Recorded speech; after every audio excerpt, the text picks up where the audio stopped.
Good morning. Welcome to church this morning as we have gathered together in community to pay tribute to not only Dr. Martin Luther King today, but we are also in the midst of our pledge campaign, which Richard Canarelli will talk about shortly. Celebration Sunday celebrates all the contributions our members are making to our pledge campaign and all the members who participated in the kickoff party, pizza party, and entertainment, and so many who were involved in helping make the art auction on Friday a success. There is a lot to celebrate. I'm Serena Canarelli, your worship associate for today, and also a member of the Board of Trustees. We are the Unitarian Universalist Congregation of Venice, known as UCOV. Our interim minister, Reverend Amy Petrie Shaw, is here today with her special sermon celebrating Dr. Martin Luther King and other things. The sermon is titled, Are We Still Dreaming?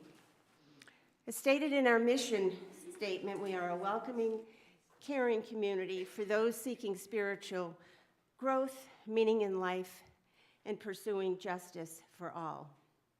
All are welcome here, no matter your color, creed, ability, or class, no matter who you love, your gender expression, political affiliation, religious belief, or have none. There's no dogma, no doctrine that you must subscribe to. Here you are free to find, explore, and walk your own spiritual path. It is your journey. But know that you have a loving community who will support you in that journey with love, joy, and kindness, and often just a lot of fun. If you'd like to know more about this congregation and its many opportunities for learning and growth and connection, you can peruse our calendar and announcements on our Facebook page or our webpage at ucov.org, and our monthly newsletter connection is available also on our website. Now, I know we have had several new members join us recently and either are or are participating in our Pathways program. If there are any new visitors today and are here for the first time, would you please raise your hand? Okay. Okay. Tom's going to do it, I guess. Good morning. My name is Michael Brown. I'm visiting from Baltimore, Maryland for the week, and I love the heat.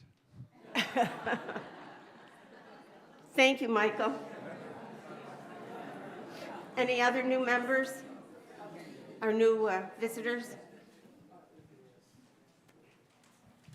Hi, everyone. My name is Anna Dralios, and I'm from Pennsylvania, and it's great to be here. Thank you. Thank you, Anna. Welcome. Anyone else? Okay. Oh.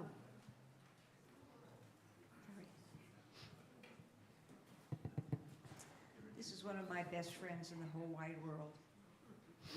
Her brother. I'm an old visitor. I come down to see Gene and John usually every year. Always enjoy coming to visit and worship with you folks. Thank you. Jim Furnish. Thank you, Jim.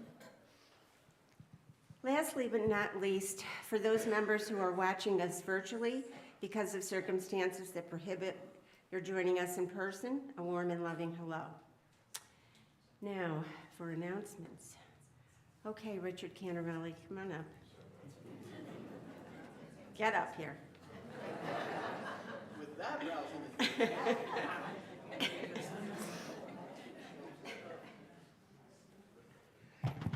I'm going to be in a lot of trouble because my wife told me to be brief. Not going to happen. As she mentioned, today is Celebration Sunday, and it is our way of thanking everybody for contributing to our past successes, our future successes, but mostly for thanking everybody for contributing to the pledge campaign. There is a rather large sheet cake on the lanai, and it says thank you across it. And everyone, including the visitors, especially the visitors, please be sure to get cake and coffee afterward and join us. And if you're a visitor, again, you are welcome. Even though you're not contributing to the pledge campaign, that makes no difference. We really want you to feel comfortable. A couple of things about the pledge campaign. It will end on February 19th, which is a little bit early this year because we know people kind of wait toward the end, but we would like to get a final number as soon as possible. A second thing is that your pledge is completely private. There's only, per policy of the board from a few years ago, there are only 5 or 6 people that are allowed to know how much everybody contributes. So you can contribute in complete confidence. The other part is that we pay a lot of attention to trying to do things the best we can. I've been working very closely with Ken Boysworth, making sure that there's a good accounting system. And let me tell you something about Ken and the treasurer. A lot of people don't know that there were a lot of people that applied for the job as the treasurer.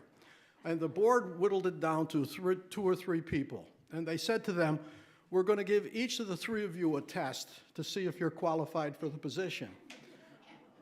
So they called the first person in. I think it was Dave Williams. And they said to him, Dave, you have excellent credentials, but we were going to give you a test. How much is 1 and 1?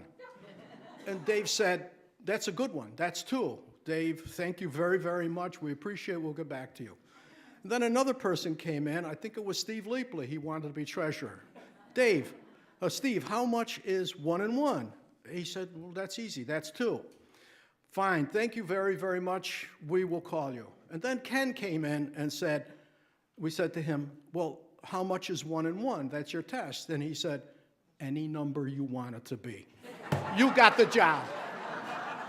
So, again, please join us on the lanai for cake. Thank you all very, very much for your contribution. Am I still in trouble? No. One other thing. I want to invite Ellen Higdon up here. Ellen has a testimonial about her participation at UCOV, and we hope to be doing this every Sunday, so you don't have to listen to me give speeches all the time.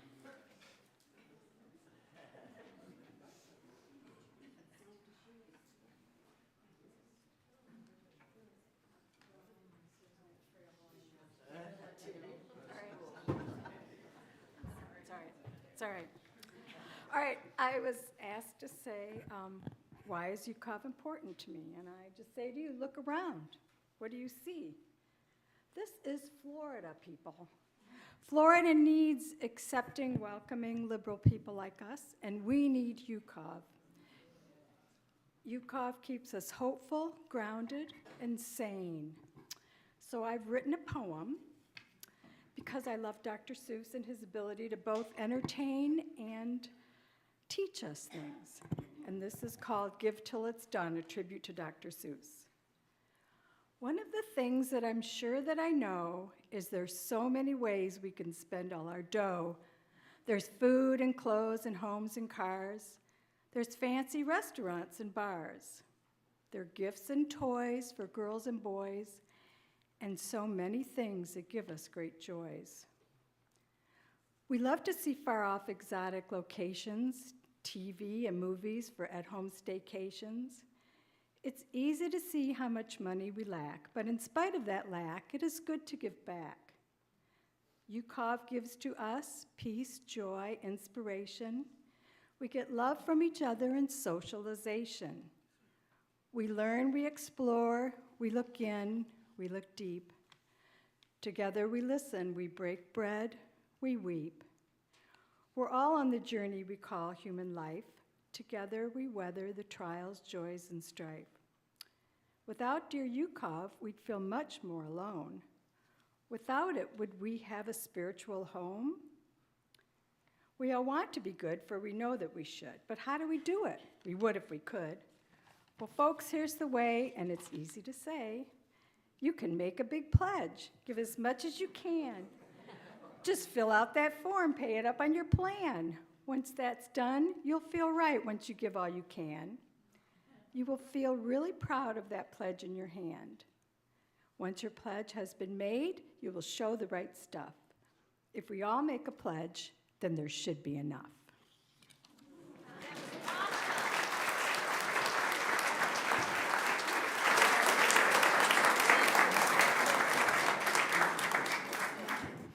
Thank you, Ellen. That was great. We have another guest today, and as soon as, oh, here we are. George Forcier is a representative of one of our congregation's charitable organizations and the recipient of this month's special offering to Good Samaritan Pharmacy and Health Services. George worked in the healthcare industry for 33 years. Upon retiring, he volunteered for Habitat for Humanity, the Soup Kitchen, and worked with migrant farm workers.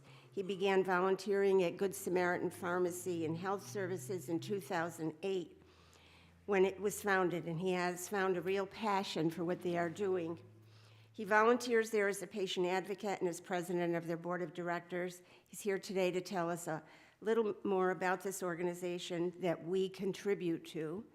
And if you have any questions for him, he will be at the social justice booth after the service. So hold your questions for there. And George, please come up.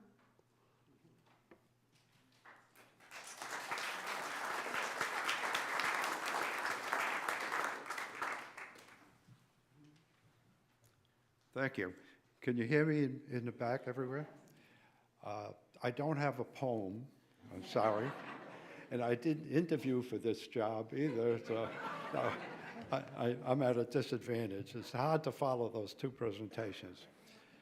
I'd like to thank our minister and this community, this congregation, for inviting me here today to share some information on the Good Samaritan Pharmacy and Health Services.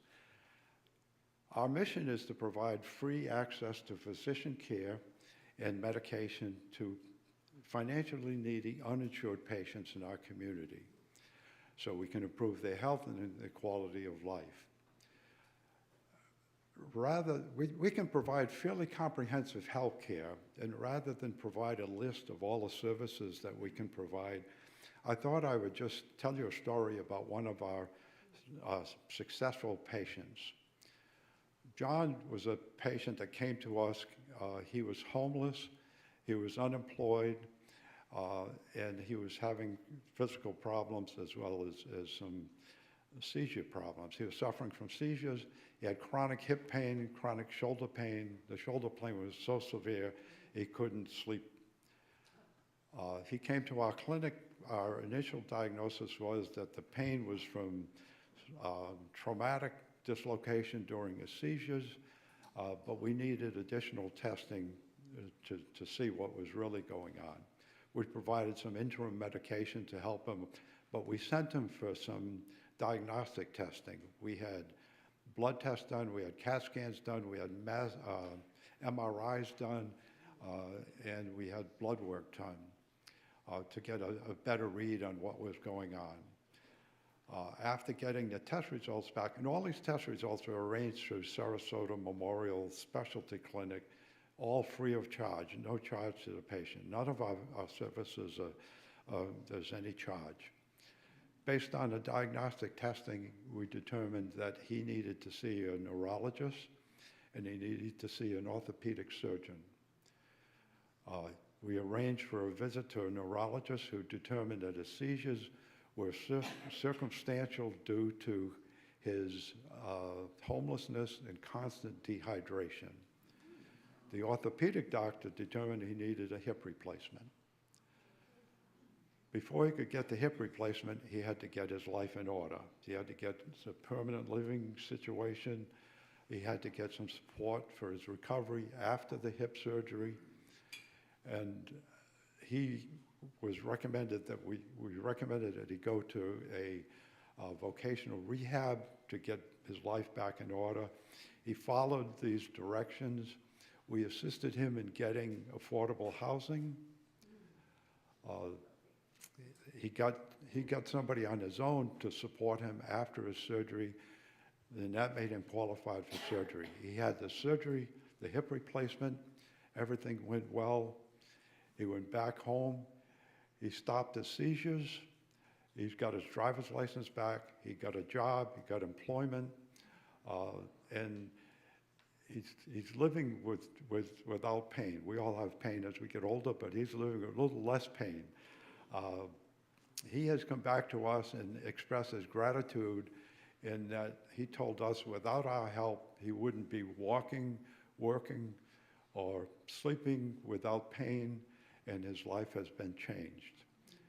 Now, John, this patient is not typical of all our patients, but it does reflect everything that we can do. All these services were provided to him for free. He received thousands of dollars of medication in addition to this care, physician care. Although his experience is not typical of all our patients, his reaction to what we do is typical. Many of our patients who come to our clinic have said, I don't know what I would do if you were not here. 85% of our patients would not have sought care or would have gone to the emergency room, which is not a very good use of our emergency rooms. We can do this. We need three things to do what we do to provide these services. We need funding, and this congregation has provided help in our funding needs. We have a small budget, so whatever we get from here has a significant impact. Number two, we need patients. So if anyone knows patients who have uninsured either for medication or for doctor's care and have limited income, they don't have to be homeless.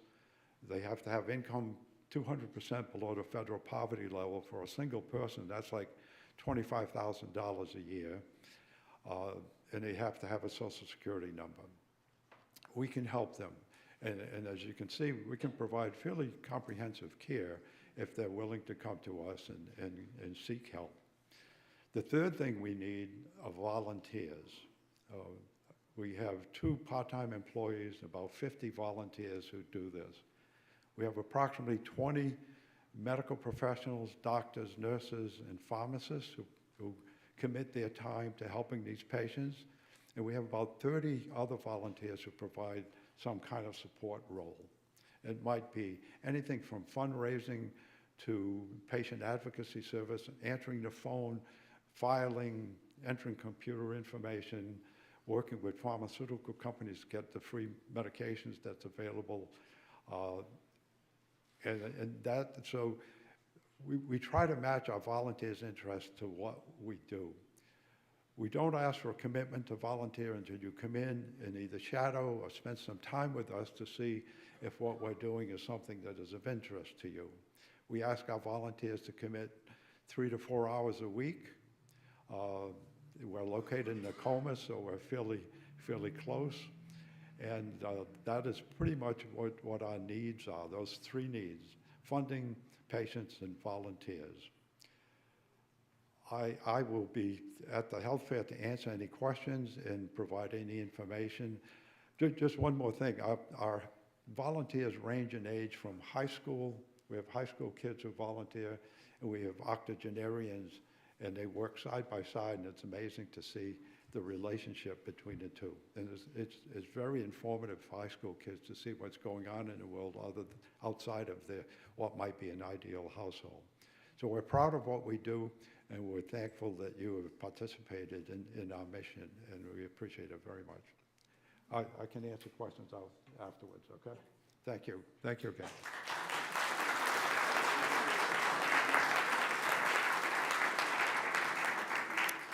Thank you, George. That was very helpful.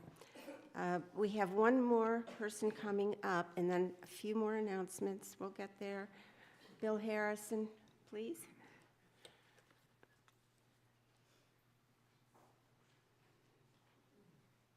Bill is going to be talking about fellowship groups.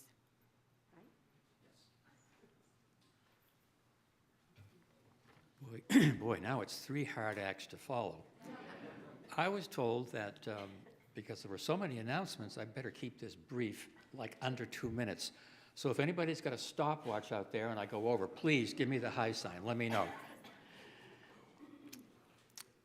As introduced, I am Bill Harrison. I'm speaking to you as a member of the UCOV Fellowship Group Steering Committee. At a Pathways program I attended in 2014, it was suggested that newcomers consider joining fellowship groups. We were told that it would be a good way to get to know people and to learn more about UCOV through regular discussion with a group of 7 or 8 participants. There are all female, all male, and mixed gender groups.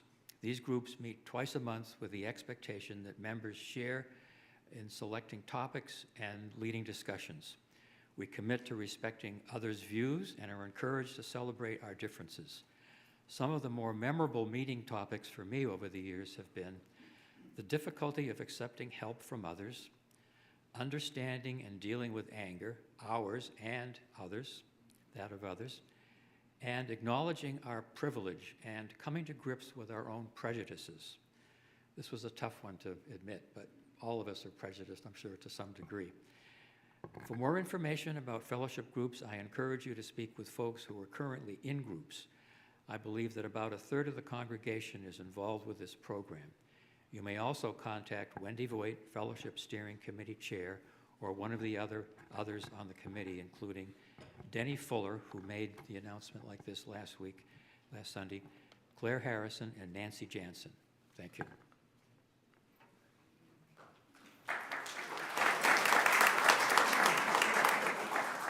Thank you, Bill. Fellowship groups are wonderful. Our group has been together for 10 years, at least. Okay, moving right along here. I think we have all our speakers. So today we're having our second volunteer job fair, in addition to cake for Celebration Sunday.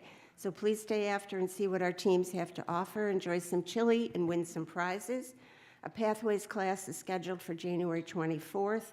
A sign-up is on the welcome table on the lanai. This is an opportunity for any visitors interested in learning more about Unitarian Universalism and exploring membership with UCOV.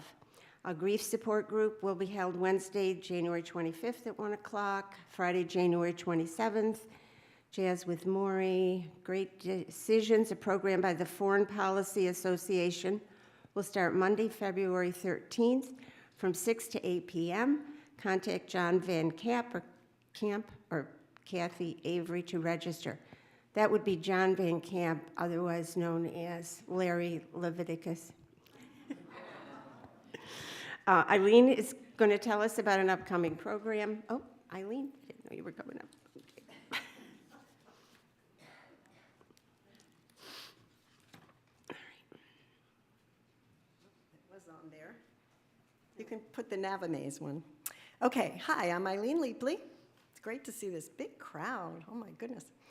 So please mark your calendars for Wednesday, February 1st at 11 a.m. Here in the sanctuary, we're going to have Paula Carney, who is a certified senior advisor, and she's the CEO of a local business called Navamaze. Navamaze stands for Navigating Through Life's Maze, and we're all navigating through that together. Paula is going to talk to us about various residence options for seniors to help us make decisions should we find that we can no longer live safely at home. There are several different options, and she knows all of them. She's experienced. She has helped several of our UCOV members and friends, and she's a great person. She presented a similar program several years back, and we feel it's time for a new one. The program's free, open to the community, so please tell your friends and neighbors about it, and hope to see you here Wednesday, February 1st, 11 a.m. Thanks. Lisa, the prelude. Thanks. The auction announcement. Oh, auction announcement. This is very important. This is our last announcement, we swear. A lot of you were here on Friday for our first art auction, maybe our last art auction, I don't know. It went amazingly well. As of this morning, if everything goes through and everybody pays for their goodies, we made $7,400. Thank you to everybody. Thank you, thank you, thank you. Hit it, Lisa.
Chalice lighting.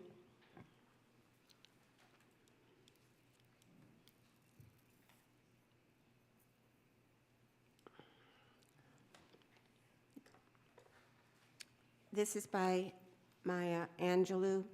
Love recognizes no barriers. It jumps hurdles, leaps fences, penetrates walls to arrive at its destination full of hope. We light our chalice in honor of that love.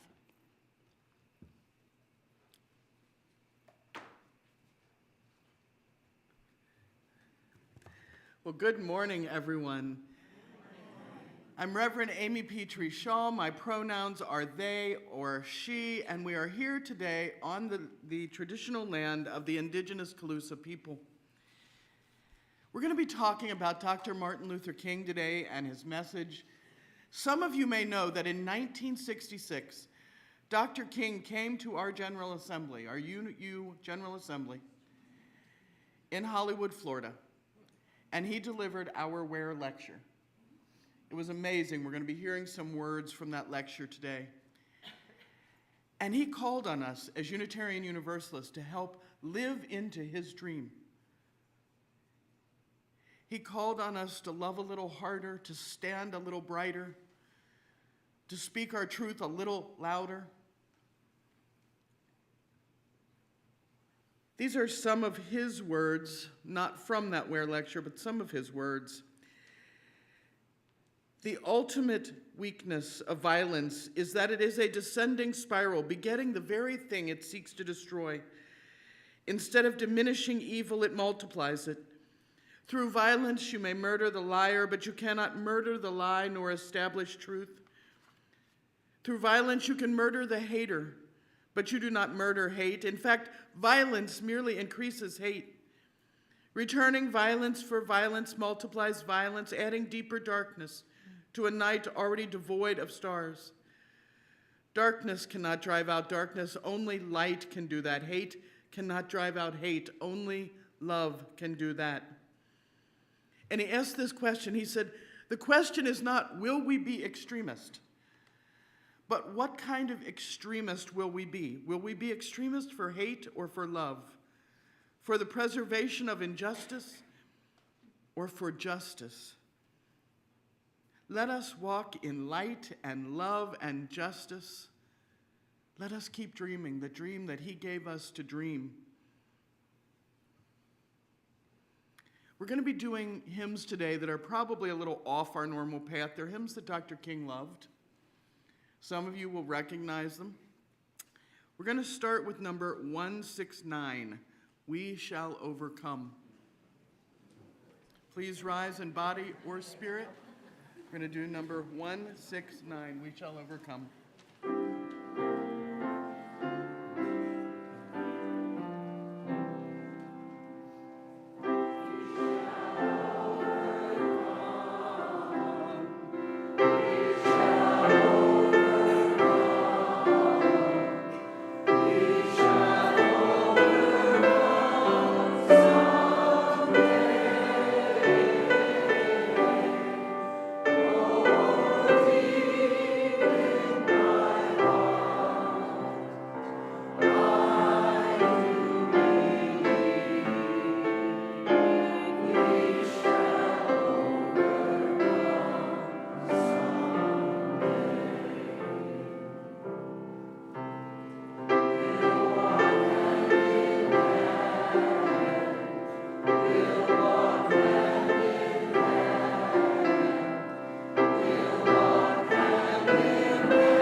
That was absolutely amazing. Thank you for your gift of that song. That touched my heart this morning.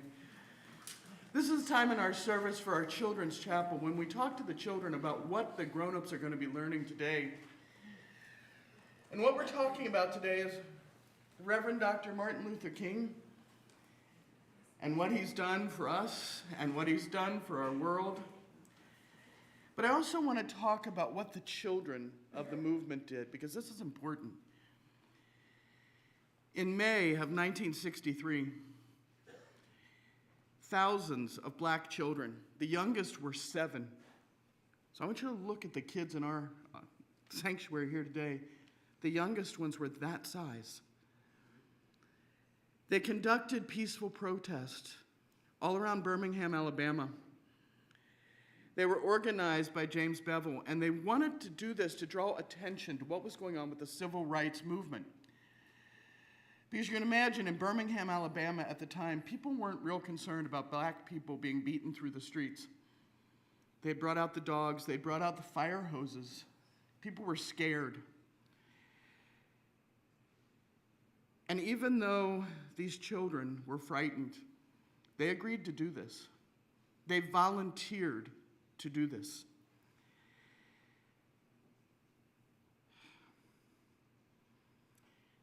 These children got together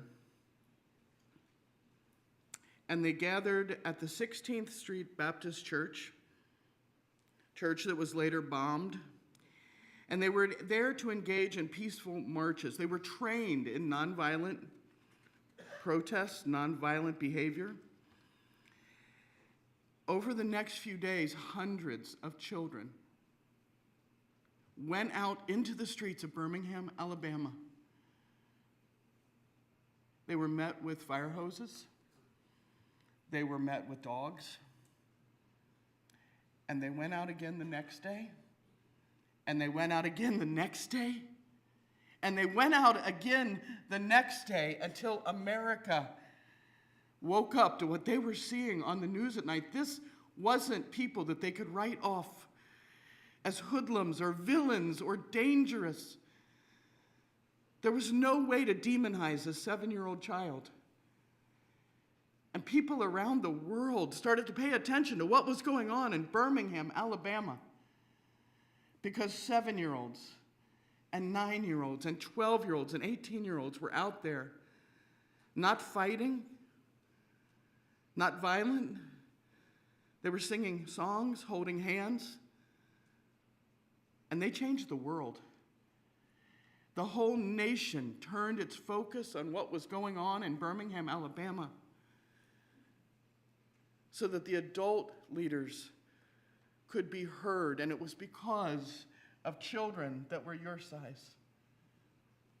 Exactly like you two. Exactly like all of you. Exactly like any of you watching along at home. They changed the world. And that's what we're talking about today, the simple things we do. We can change the world, not through violence, not through war, not through attacks. We can change the world, and that's what we're talking about today. Thank you all for listening to my story, and I ask you all to help me sing the children out with the Reeb Children's Benediction.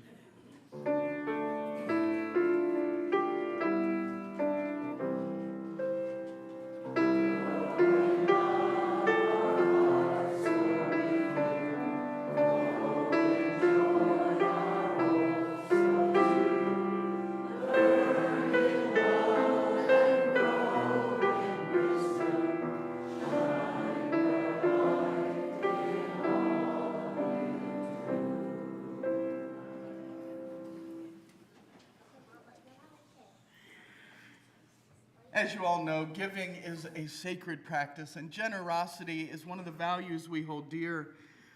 Our offering words are offered with levity because giving should happen with a smile and it should never hurt. Maybe tweak a little. A burglar broke into a house one night and he shone his flashlight around looking for valuables, and he grabbed a laptop to put in his bag, and a strange disembodied voice echoed from the dark, and it said, "Give it up, Jesus is watching you." And the burglar freaked out, and he's shone his light around frantically, looking for the voice. Finally, in one dark corner of the room, his flashlight came to rest on a parrot, on a perch. And he said, "All right, did you say that?" "Yep," the parrot confessed, and then it squawked, "I'm just trying to warn you." And the burglar relaxed and said, "Warn me? Who in the world are you?" "Moses," said the bird. "Moses?" the burglar laughed. "What kind of idiot names their bird Moses?" The bird shrugged, said, "The same kind that names their pit bull Jesus."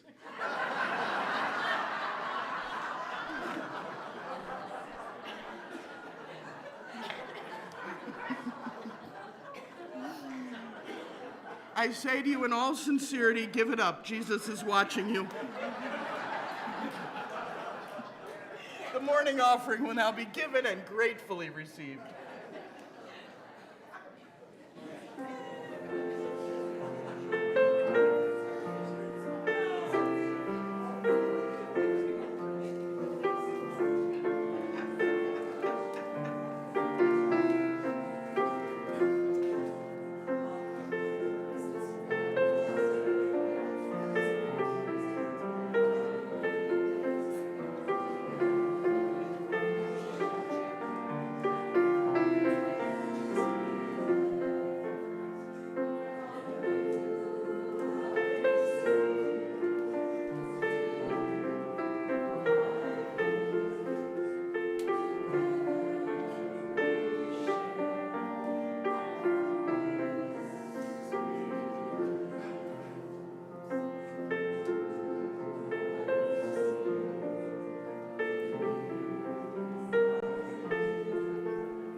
Thank you all for these gifts and for absolutely everything that you do for your church. You're amazing. We all know that the church isn't the building or the property. The church is about the community. And we come together here as a community of human hearts and human hands to share our laughter and our tears and to bear witness and minister to one another as we struggle with life's sorrows and celebrate life's joy. So this is our time where we share our joys and sorrows. You can raise a hand. Someone will bring you a microphone. Please share only information that is yours to share. So if anyone has anything, please raise a hand, and Rich will bring you a mic.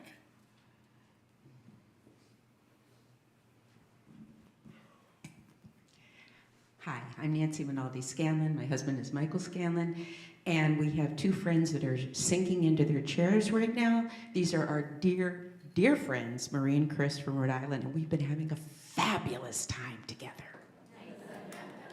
No, sorry.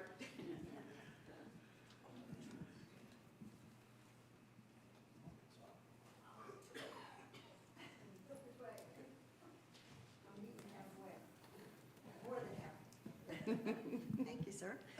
I'm Eileen again. Hi, Tina. I'm celebrating because at 1 o'clock I am going to meet my entire family of children and grandchildren at the North Jetty Beach somewhere to celebrate my granddaughter's 16th birthday.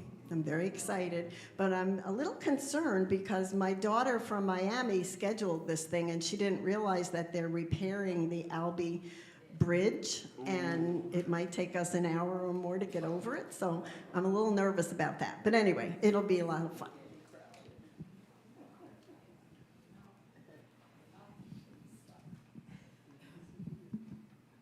Hi, I'm Donna Jewett. I just want to thank everyone for a fantastic auction.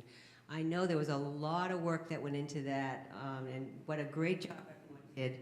And I was the fortunate recipient of 2 baskets of art supplies, because I just put my tickets in, and honestly, it was a message to me like, okay, you got to get back to this art stuff, yes. And I just thank you all because I know everything was so generous and it was well organized, and we appreciate all the work that we had behind it.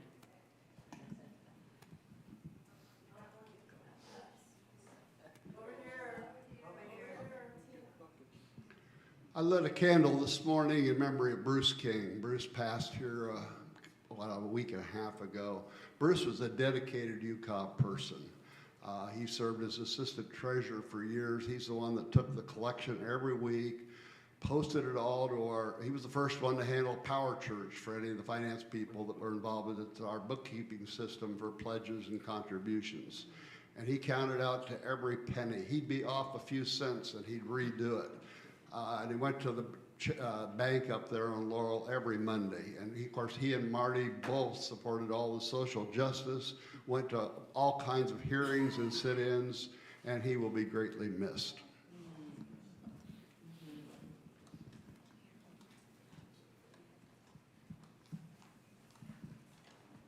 Hi, I'm Marilyn Amick. I don't think it was mentioned before, but I guess it was in December, Teresa Haig passed away, the wife of Walter Haig, former members of ours that lived in Sawgrass, and she moved away to be with her children, and I had the news that she passed away. Thank you. Back over there somewhere.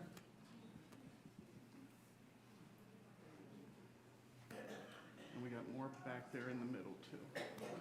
We'll get you.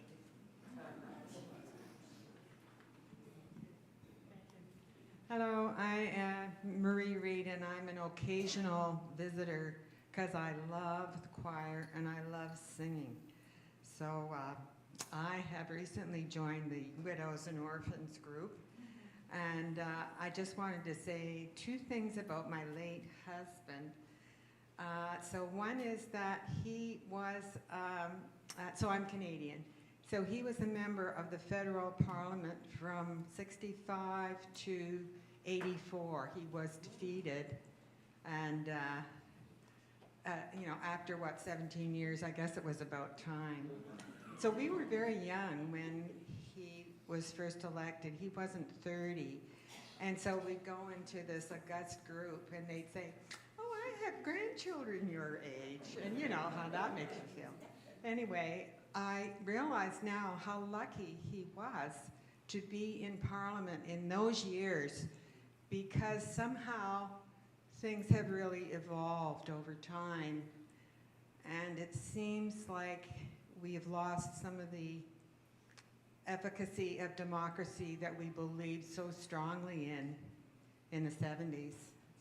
And the other thing was that he became something called the Commissioner for Freedom of Information in Canada. So that happened, I guess, in the 90s. And he was pretty intrepid. And one of the things he did, which was not appreciated at all, was he gave marks to the different departments. And I don't know if anybody got more than a C. And so the bureaucracy, whoa, they did not like him at all. But he was his own person, and yeah, it was a good life. Thank you.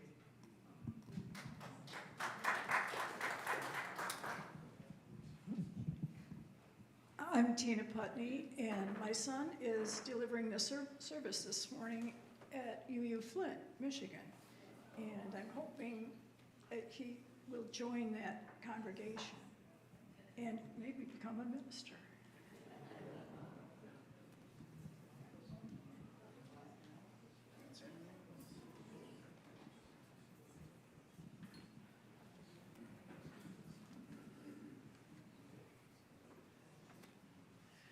May the love of this congregation hold all who need love and concern.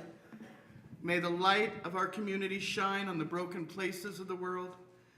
May the work of our hands and our hearts support, aid, and comfort all of those who hunger or thirst for food or water, justice or freedom. May we never look away when we're needed. May those who are grieving be comforted. May those who are tired find rest. May the broken places be healed, and may those who are filled with joy and laughter be abundant. Please join me now in 1 minute of silent meditation, thought, or prayer.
Thank you, Lisa. That was beautiful.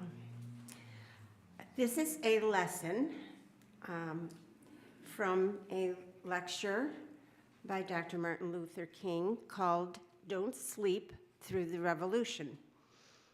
The lecture was in 1966 at the UA General Assembly, and it's referred to as the Ware Lecture.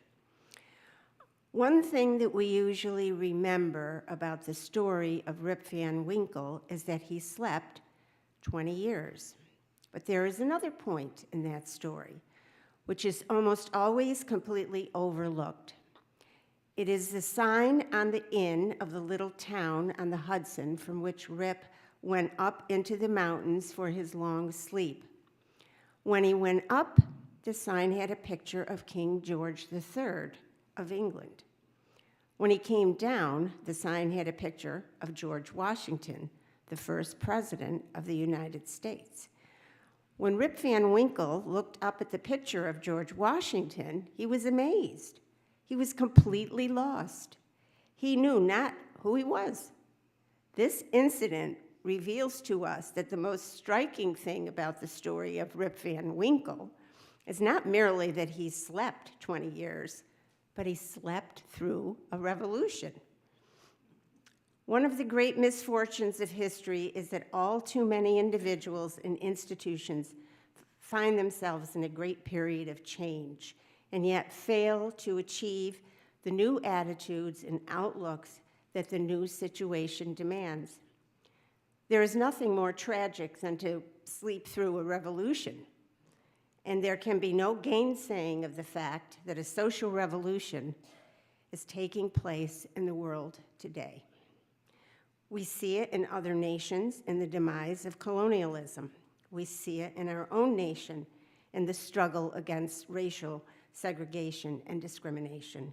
And as we notice this struggle, we are aware of the fact that a social revolution is taking place in our midst. Victor Hugo once said that there is nothing more powerful in all the world than an idea whose time has come. The idea whose time has come today is the idea of freedom and human dignity. And so all over the world, we see something of freedom explosion, and this reveals to us that we are in the midst of revolutionary times. An older order is passing away, and a new order is coming into being in 1966.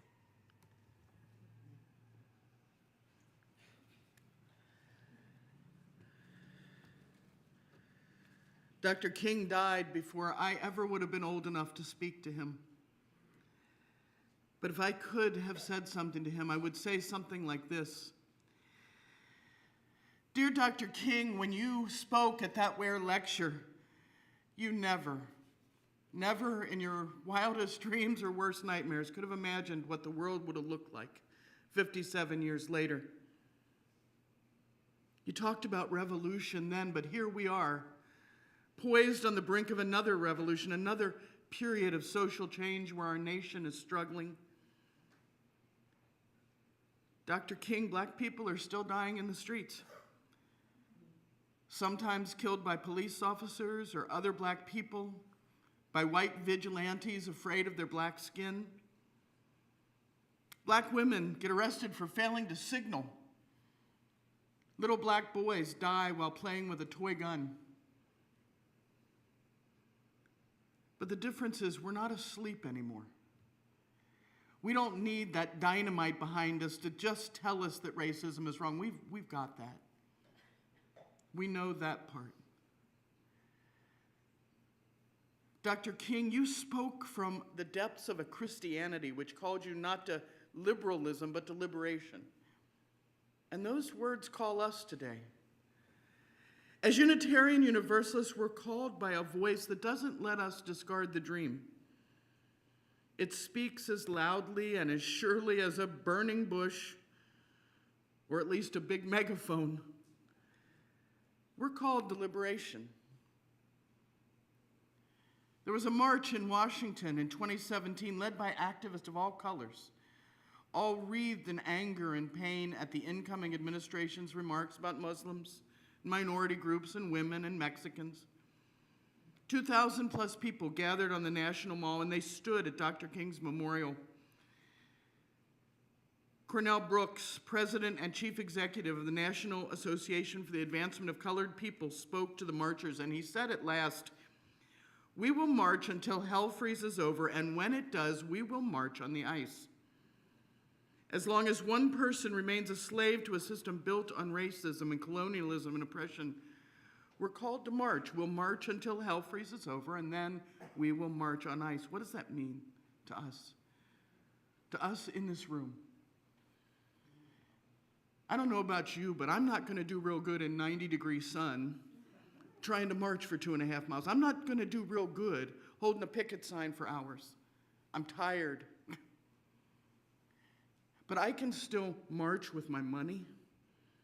I can still support the causes that I care about. We can still march with love by talking with our families, by talking with our friends, by stopping racism when we see it. We can support organizations and stores that agree with our values. And if we support places, well, that don't quite agree, we can talk to the folks there and maybe change their mind a little. In this room, we are Republican and Democrat. Some of us are maybe Green Party or Independent. We're in this together. We march in our own ways. It doesn't have to be with a picket sign. We march for saving grace for every human being. That's what we're called to do. Right now, we're going to join in singing one of Dr. King's favorite hymns. It's one I usually don't use in our churches, but he loved this hymn, so we're going to do it. Number 205, Amazing Grace. We're going to do verses 1 through 3. Please rise in body or spirit.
This is another lesson from Dr. King's Ware lecture from 1966, Don't Sleep Through the Revolution.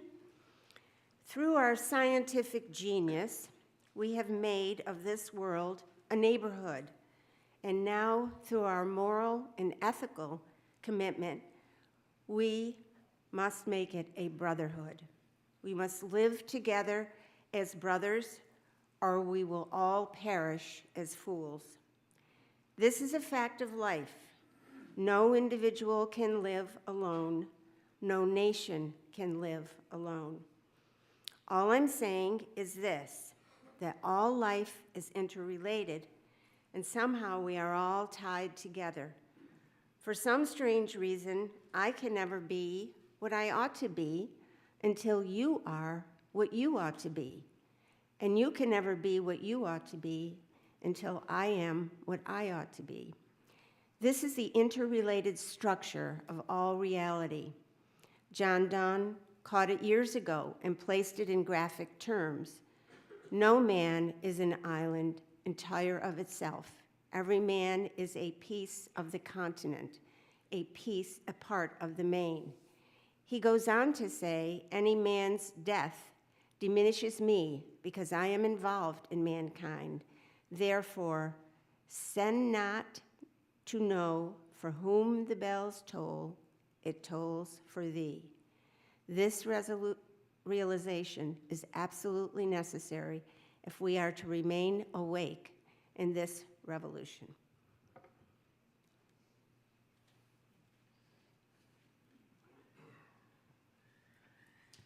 Dear Dr. King, we've been trying for over 50 years to learn the simple art of loving our neighbors as ourselves and respecting the worth of all human persons.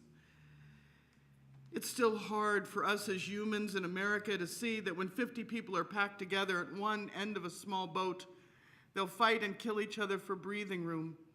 And even though we are the ones who forced them there and we are the ones who held them there, we cannot see that we can also set them free. That's a hard lesson for America to learn. We struggle to realize that if their end of the boat sinks, our end will too, because it's all one boat. But we're going to keep trying. We're not going to go back to sleep. We'll keep trying because slavery for one is slavery for all, and we are not islands, and we know it. We're called by the demands of our faith to work for freedom. And I'd like you all to stay seated. We're going to do a song called Oh Freedom, which some of you may know. And I think due to the time constraint, we're just going to do one verse. And this was a joyous spiritual. So number 156, stay seated. We're going to do one verse of Oh Freedom.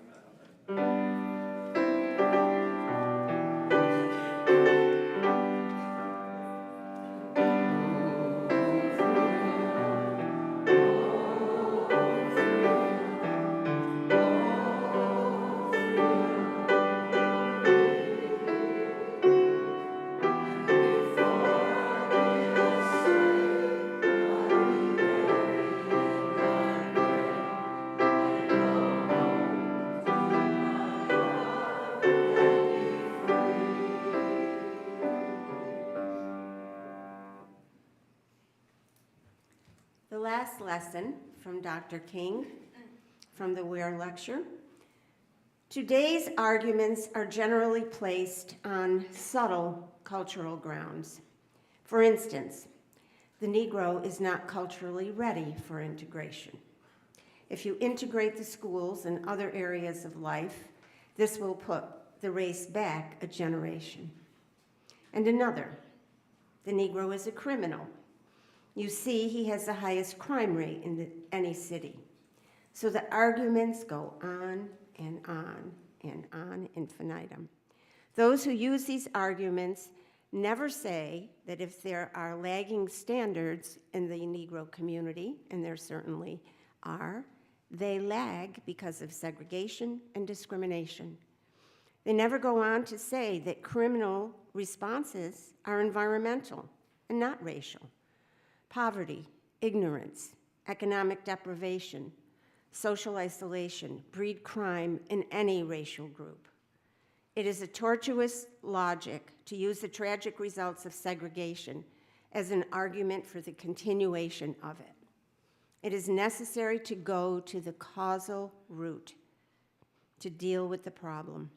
So it is necessary for the church, through all of its channels of education and through all of its work, to guide the popular mind and rid the community of the notion of superior and inferior races. We've all seen enough to refute this idea. We've seen Negroes who have given inspiring examples of ability to rise above the shackles of a difficult environment. Skin may be different, but affection dwells in black and white the same.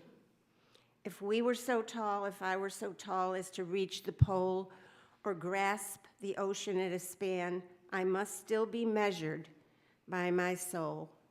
The mind is the standard of the man.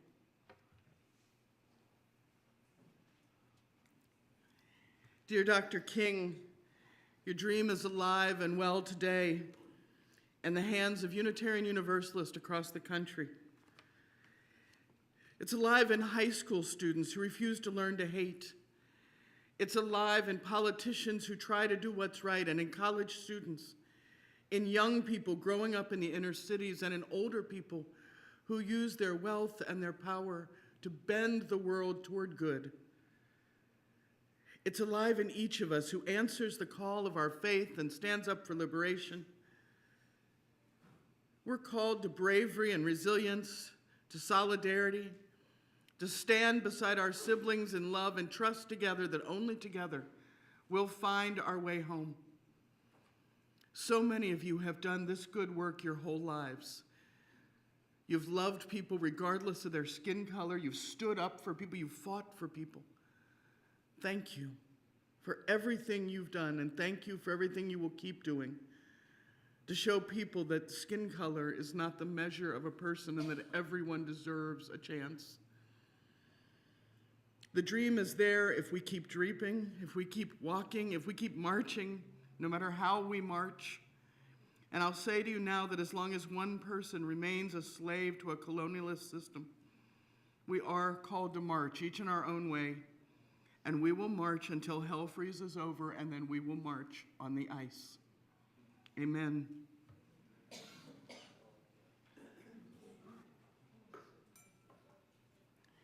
We carry the flame into the world, and we keep the dream alive. Our final hymn tonight is Over My Head. It's another Negro spiritual. It's about the struggle to be free. This one's fun. It's vibrant. So please rise and body your spirit to sing our closing hymn, Over My Head, number 30.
Truly celebrate the diversity of contributions and talents offered by all people, will overcome hatred and prejudice and oppression.